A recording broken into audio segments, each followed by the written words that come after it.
Hi friends, मैं जनार्दन सिंह आज आप लोग को पढ़ाएंगे क्लास 10th का प्रथम चैप्टर में। आज का हेडिंग है, पिछले वीडियो में आपको क्या बताए थे कि किसी समीकरण को संतुलित कैसे करते हैं। अब इस वीडियो में हम यह बात करेंगे कि समीकरण कितने प्रकार के होते हैं, यानी रासायनिक अभिक्रियाओं के प्रकार। रासायनिक अभिक्रिया जो होते हैं वो कितने प्रकार के होते हैं, कैसे अभिक्रिया इक्वेशन जो होते हैं अभिक्रिया करके नाम अलग अलग परिवर्तन होता है, किस अभिक्रिया को क्या कहते हैं। तो आपके बुक में कुछ, आपके ब्लैक बोर्ड पे आपके वाइट बोर्ड पे कुछ रासायनिक अभिक्रियाओं के प्रकार दिए गए हैं जिनको हम आपको समझाएंगे। तो चलिए सबसे पहले बात करते हैं। पहला दिया है संयोजन अभिक्रिया। संयोजन अभिक्रिया किसे कहते हैं, अगर कोई पूछे आपसे तो आप क्या कहेंगे। देखिए ध्यान से, संयोजन का मतलब होता है संयोग करना। संयोग करना मतलब मिलना या जुड़ना। संयोजन का मतलब होता है, अगर शॉर्टकट में देखा जाए आसान शब्दों में, तो संयोजन का मतलब होता है मिलना या जुड़ना। अब देखिए, कोई वस्तु मिलेगी कब, तो अगले दिन आपको बताए थे किसी भी चीज़ को मिलने के लिए कम से कम दो चीज़ों का होना जरूरी है।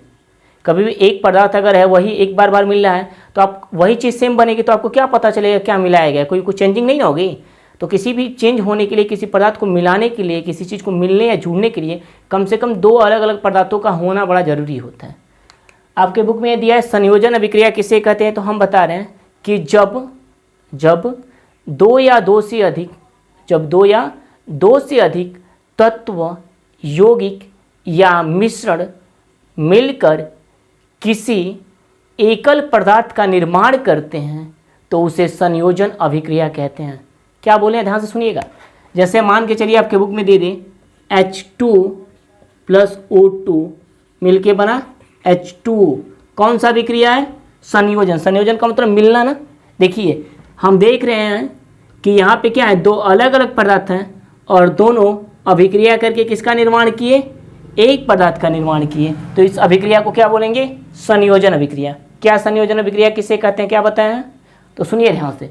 जब दो या दो से अधिक, कम से कम दो या दो से अधिक तत्व, यौगिक या मिश्रण क्या करते हैं, मिलकर किसी एकल पदार्थ का, ये हमेशा ध्यान देना है, एकल पदार्थ का निर्माण करते हैं। यानी जो उत्पाद होता है वो हमेशा कैसा होना चाहिए, एकल होना चाहिए, एक होना चाहिए।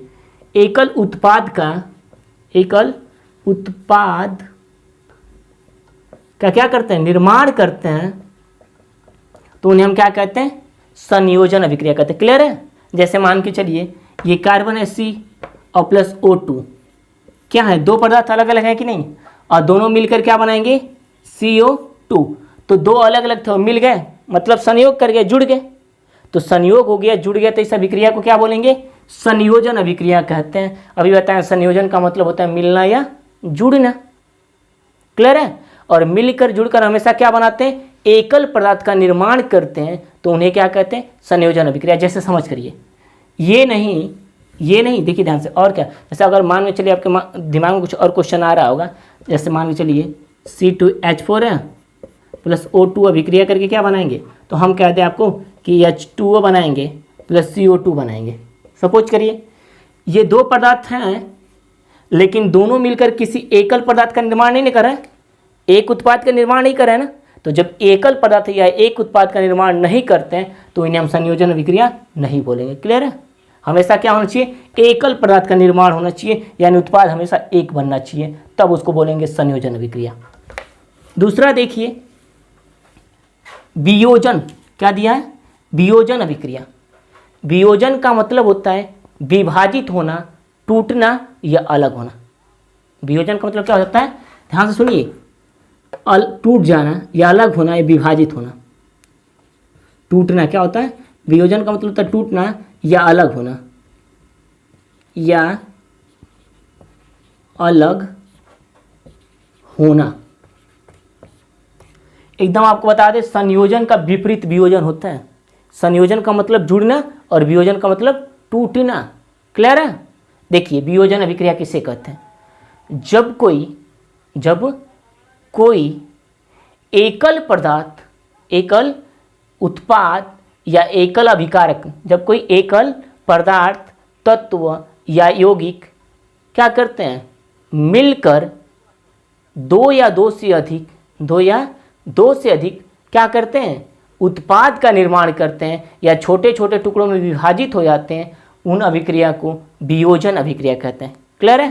ध्यान से एक बार और सुनिए, वियोजन का मतलब क्या होता है। तो वियोजन का मतलब होता है टूटना। अगर कोई आपसे पूछे तो टूटेगा कैसा, तो सुनिएगा, जब कोई अभिकारक क्या हो, अभिकारक उत्पाद होता है ना, तो जब अभिकारक कैसा हो, एकल हो। कह रहे हैं कि जब कोई एकल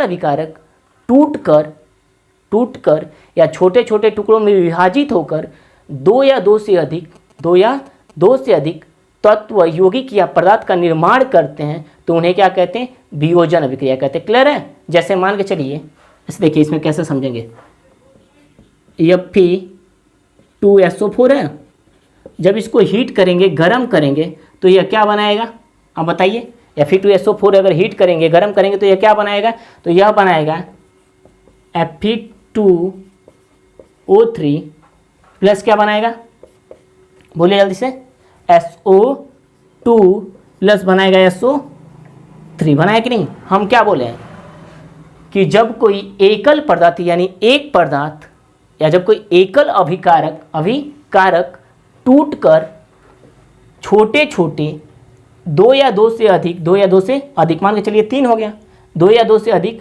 क्या करता है, उत्पाद का निर्माण करता है, तो उन्हें वियोजन अभिक्रिया कहते हैं। क्लियर है? समझ आ रहा है कि नहीं आ रहा है? जैसे एक आध दो और एग्जाम्पल देखना चाहते हैं तो मान के चलिए CaCO3 हो गया, इसको गर्म करेंगे तो क्या बनेगा, तो गर्म करने पर यह बनता है CaO प्लस CO2।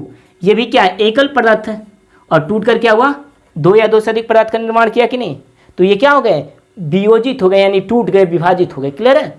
वियोजन का मतलब होता है टूटना या विभाजित होना, बस ये याद रखना है। क्लियर है? अब देखिए अगला आपके बुक में दिया है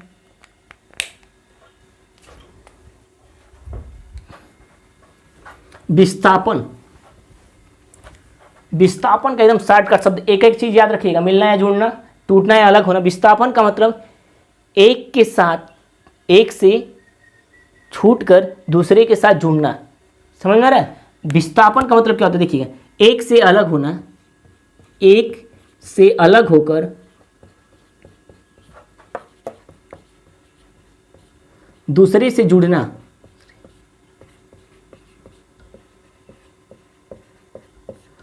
क्या कहलाता है, विस्थापन। विस्थापन में देखिए ध्यान से, विस्थापन किसे कहते हैं, तो आपने पढ़ा होगा, जैसे फिजिक्स में पढ़ोगे ना, कि जब कोई वस्तु एक स्थान से दूसरे स्थान तक चली जाती है ना, तो उनके मध्य की दूरी को क्या कहते हैं, विस्थापन। उसी तरीके से यहाँ विस्थापन कैसे होगा, तो समीकरण में एक पदार्थ टूटेगा और दूसरे पदार्थ के साथ क्या हो जाएगा, जुड़ जाएगा, और जुड़ के किसी नए पदार्थ का निर्माण करेगा, तो उसे विस्थापन अभिक्रिया कहते हैं। मतलब सुनिए, विस्थापन अभिक्रिया किसे कहते हैं, पहले एग्जाम्पल सुनिए, पहले एग्जाम्पल एक आध दो देखिए, इसके बाद नहीं समझ में आएगा फिर बताएंगे ना, समझ में आए। देखिए कैसे, Fe plus Cu2SO4, Fe plus क्या है, Cu2SO4 है, अभिक्रिया करके क्या बनाएगा, CuSO4 ही रहने दें, बन देखिए क्या बनेगा, FeSO4 प्लस बनाएगा Cu। क्लियर है? अब देखिए इसको कैसे समझेंगे, क्या कह रहा है, विस्थापन अभिक्रिया किसे कहते हैं। हम बताएं कि जब किसी रासायनिक समीकरण में एक पदार्थ टूटकर किसी दूसरे के साथ जुड़ जाता है और दूसरा पदार्थ क्या हो जाता है, अकेला हो जाता है, तो उस अभिक्रिया को वियोजन अभिक्रिया कहते हैं। ध्यान से सुनिएगा, सॉरी, विस्थापन अभिक्रिया कहते हैं ना। देखिए, जब कोई एक पदार्थ टूटकर, यानी CuSO4 है, ये क्या हुआ, CuSO4, यहाँ से SO4 निकला, एक पदार्थ टूटकर क्या हो जाता है, दूसरे के साथ जुड़ जाता है, यानी Fe के साथ जुड़ गया कि नहीं जुड़ गया। जब एक पदार्थ टूटकर किसी दूसरे के साथ जुड़ जाता है और दूसरा पदार्थ यानी Cu हो गया, क्या हो जाता है, अकेला हो जाता है, तो इस अभिक्रिया को विस्थापन अभिक्रिया कहते हैं। क्लियर है? विस्थापन का मतलब एक से टूटना दूसरे से जुड़ना। समझ में आ रहा है? जैसे मान के चलिए, अगर बहुत ज़्यादा देखा जाए, तमाम इसकी अभिक्रिया आते हैं, एक आध और देख लिया जाए। जैसे मान के चलिए Zn हो गया, फिर CuSO4 हो गया कि नहीं हो गया। ये कुछ ऐसे क्या बनाएगा, तो ध्यान से देखिए क्या बनाएगा। जब किसी रासायनिक समीकरण में एक पदार्थ टूटकर दूसरे के साथ जुड़ जाता है, यानी ZnSO4 हो जाएगा, और दूसरा पदार्थ क्या हो जाता है, अकेला हो जाता है, तो उस अभिक्रिया को क्या कहते हैं, क्या कहते हैं, विस्थापन अभिक्रिया। क्लियर है। ऐसे ही मान के चलिए कुछ 2-4 एग्जाम्पल अगर देखना चाहते हैं तो आप देख सकते हैं, जैसे पीबी हो गया, लेड हो गया, ये भी क्या करता है, कॉपर सल्फेट के साथ अभिक्रिया करेगा, तो अभिक्रिया करके पीबी ना क्या बनाएगा, तो बनाएगा PbSO4 प्लस क्या हो जाएगा Cu। क्या दिख रहा है, देखिए ध्यान से, विस्थापन अभिक्रिया किसे कहते हैं, तो बताएं कि जब कोई एकल पदार्थ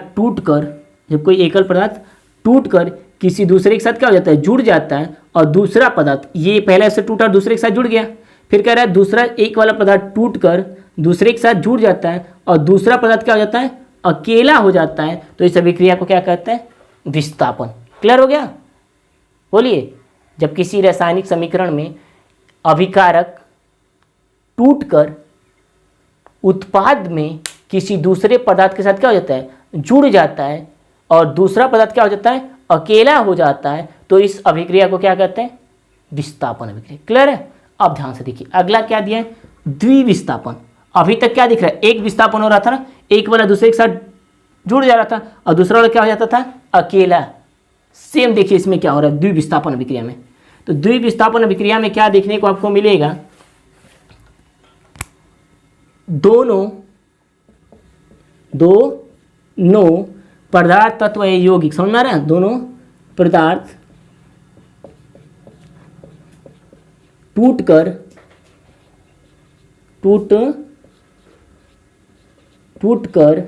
क्या होते हैं, एक दूसरे से जुड़ जाते हैं।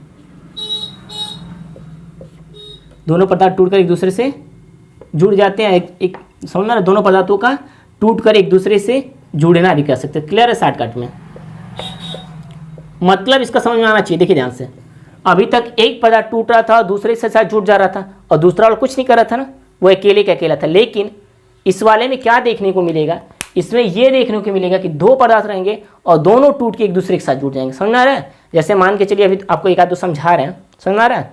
जैसे Na2SO4 ले लीजिए, Na2SO4 प्लस मान के चलिए क्या ले लिया जाए, तो हम मान के चलिए ले रहे हैं BaCl2। क्या हो रहा है, ध्यान से देखिए सब लोग, इसमें कैसे कैसे विक्रिया होगा, क्या होगा, क्या बताएं, द्विविस्थापन। मतलब जब किसी रासायनिक समीकरण में एक पदार्थ टूटकर दूसरे के साथ जुड़ जाता है तथा दूसरा पदार्थ टूटकर पहले के साथ जुड़ जाता है, तो इस अभिक्रिया को द्विविस्थापन कहते हैं। मतलब दोनों विस्थापित हो गए, ये वाला अपने जगह छोड़कर इधर चला गया और ये वाला जगह छोड़ के कहाँ चला गया, यहाँ पे, एक दूसरे को विस्थापित कर दिया। अभी तक एक हो रहा था, लेकिन द्विविस्थापन यानी दोनों के दोनों विस्थापित हो गए। क्लियर है। देखिए इसको क्या बनेगा, ये तो Na है ना, Na2 था, ये Cl के साथ जुड़ जाएगा तो Na2Cl बनेगा, NaCl बन गया, प्लस Na के साथ कौन जाके जुड़ गया, तो पहला वाला के साथ टूटकर दूसरा वाला जुड़ गया। अब दूसरे वाले के साथ टूटकर कौन जुड़ेगा, पहला वाला, तो क्या बनाएगा, प्लस BaSO4। क्लियर है। प्लस BaSO4 बना कि नहीं बना, तो ये बना है BaSO4 प्लस NaCl। समझ रहा है। तो क्या कह रहा है, जब किसी रासायनिक समीकरण में एक पदार्थ टूटकर दूसरे के साथ जुड़ जाता है और दूसरा पदार्थ टूटकर पहले के साथ जुड़ जाता है, तो इस प्रकार की अभिक्रिया को द्विविस्थापन अभिक्रिया कहते हैं। क्लियर है। बोलिए, हमको लग रहा है कि आपको द्विविस्थापन भी समझ में आ गया। एक का दो और एग्जाम्पल इसका देखना चाहेंगे तो आप देख सकते हैं। देखिए दूसरा एग्जाम्पल, पहला हो गया, दूसरा एग्जाम्पल क्या बताएं, देखिए दूसरा एग्जाम्पल इसका, जैसे मान के चलिए दूसरा example BaCl2 barium chloride plus potassium sulphate K2SO4 अभिक्रिया करके क्या बनाएंगे, तो देखिए क्या बोलता है, जब किसी रासायनिक समीकरण में एक पदार्थ टूटकर दूसरे के साथ जुड़ जाता है और दूसरा पदार्थ टूटकर किसके साथ जुड़ जाता है, पहले के साथ जुड़ जाता है, तो इस अभिक्रिया को द्विविस्थापन अभिक्रिया कहते हैं। जैसे BaSO4 बेरियम सल्फेट प्लस क्या बनेगा, पोटेशियम क्लोराइड यानी KCl। क्लियर है। एक चीज़ ध्यान दीजिए, हम देखिए किसी भी समीकरण को संतुलित नहीं कर रहे हैं ना, क्योंकि समीकरण को संतुलित कैसे करते हैं ये पिछले वीडियो में आपको समझाए हैं। समझ आ रहा है कि नहीं आ रहा है। अगर यहाँ पे समीकरण को संतुलित करेंगे तो समय ज़्यादा लगेगा और वीडियो लंग हो जाएगा, इसलिए हम ऐसे ही कर दे रहे हैं, आप कर लीजिए। समझ, हम बस ये समझा रहे हैं कि प्रकार कैसे होता है, मतलब उसको कैसे कहा जाता है। द्विविस्थापन का मतलब एक वाला दूसरे से जुड़ेगा और दूसरे वाला पहले से जुड़ेगा, इस प्रकार की अभिक्रिया को क्या कहते हैं, द्विविस्थापन। क्लियर है। अगला हेडिंग आपके बुक में दिया है उपचयन। देखिए उप का मतलब ऊपर, ऊपर का मतलब बढ़ना, किसकी बढ़ना? ऑक्सीजन। उपचयन किसे कहते हैं तो याद रखिएगा, ऑक्सीजन में वृद्धि,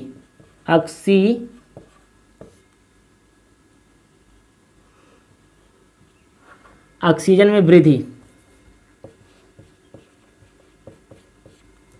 और अपचयन का मतलब होता है ऑक्सीजन में कमी।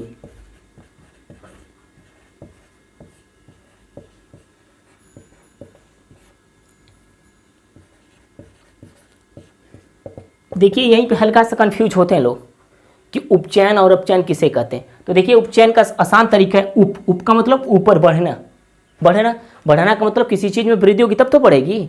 तो किस में वृद्धि होगी? ऑक्सीजन, दोनों में ऑक्सीजन की बात कर रहा है, तो यानी ऑक्सीजन में वृद्धि को क्या बोलते हैं? उपचयन। उप का मतलब ऊपर यानी बढ़ना, किसका बढ़ना? ऑक्सीजन का। तो उपचयन किसे कहते हैं तो ध्यान से देखिएगा, जब किसी रासायनिक समीकरण में ऑक्सीजन की क्या होती है? वृद्धि होती है, तो उसे उपचयन कहते हैं। क्लियर है? जब किसी उत्पाद में ऑक्सीजन की वृद्धि होती है तो उसे क्या बोलेंगे? उपचयन अभिक्रिया। और जब किसी उत्पाद में ऑक्सीजन की कमी होती है तो उन्हें अपचयन कहते हैं। एक चीज़ और किसी बुक में जोड़ के दिया रहता है, क्या? ध्यान से देखिएगा, जब किसी रासायनिक समीकरण में ऑक्सीजन की वृद्धि होती है परंतु ऑक्सीजन का ह्रास होता है, मतलब ऑक्सीजन की वृद्धि और हाइड्रोजन की कमी होती है, तो उस अभिक्रिया को उपचयन अभिक्रिया कहते हैं। मतलब ये बढ़ेगा तो हाइड्रोजन घटेगा। क्लियर है? जब किसी रासायनिक समीकरण में ऑक्सीजन की कमी होती है और हाइड्रोजन की क्या होती है? वृद्धि होती है, तो इस अभिक्रिया को क्या कहते हैं? क्या कहते हैं? अपचयन। क्लियर है? घटना। ध्यान से देखिए, इसका मतलब बढ़ना और इसका मतलब घटना। किसका घटना बढ़ना? ऑक्सीजन का। तो इसका एग्जाम्पल अगर देखा जाए तो जैसे मान के चलिए हम आपको बता दें, देखिए जैसे Cu प्लस क्या हो जाएगा? H2O ले लीजिए, अभिक्रिया करके क्या बनाएंगे तो CuO प्लस H2 बनेगा कि नहीं बनेगा? देखिए क्या हो रहा है, यहाँ पे कॉपर के साथ ऑक्सीजन एक भी नहीं है और यहाँ पे कॉपर में एक ऑक्सीजन की वृद्धि हो गया कि नहीं हो गया? यहाँ पे ऑक्सीजन में वृद्धि हो गया तो इसको क्या बोलेंगे? ऑक्सीजन में वृद्धि और हाइड्रोजन के साथ क्या हो गया? कमी हो गई, तो इस अभिक्रिया को क्या बोलेंगे? उपचयन अभिक्रिया बोलेंगे। क्लियर है? उपचयन अभिक्रिया बोलेंगे। जैसे मान के चलिए यहाँ पे तमाम अभिक्रिया अभी देखिए, और अगर मानना चाहेंगे कुछ ऐसे देखना चाहेंगे, उपचयन अपचयन देख लीजिए। जैसे अपचयन के लिए क्या हो गया तो घटना ना, कमी ना, तो Cu प्लस O2 है और यहाँ बना CuO।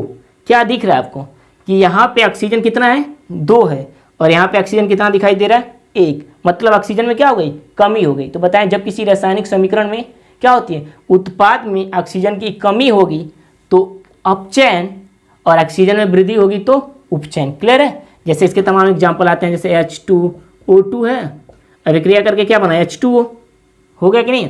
तो यहाँ पे ऑक्सीजन 2 है और यहाँ पे कितना है?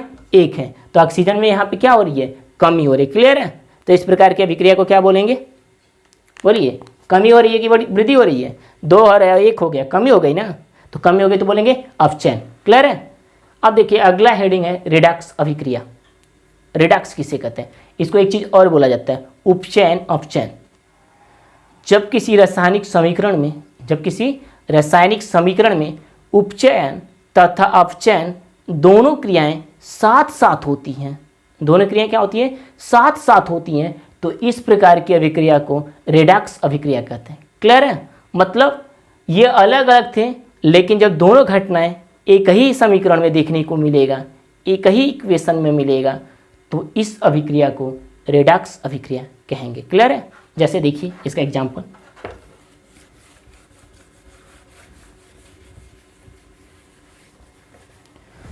जैसे अगर इसका एग्जाम्पल देखना चाहें एक आध दो,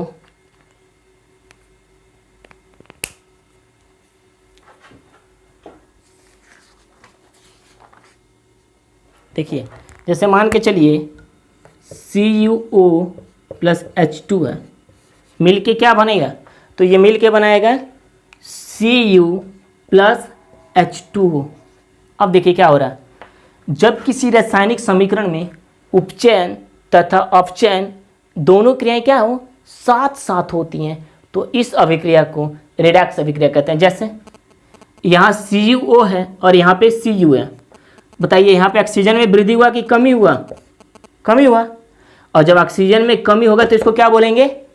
अपचयन। क्या बोलेंगे? बोलिए, अपचयन बोलेंगे।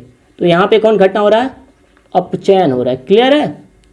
अब देखिए यहाँ पे क्या देखने को मिल रहा है, यहाँ पे हाइड्रोजन है और यहाँ पे ऑक्सीजन में क्या हो गई, वृद्धि हो गई, और वृद्धि हो गई तो इसमें क्या हो रहा है, उपचयन हो रहा है।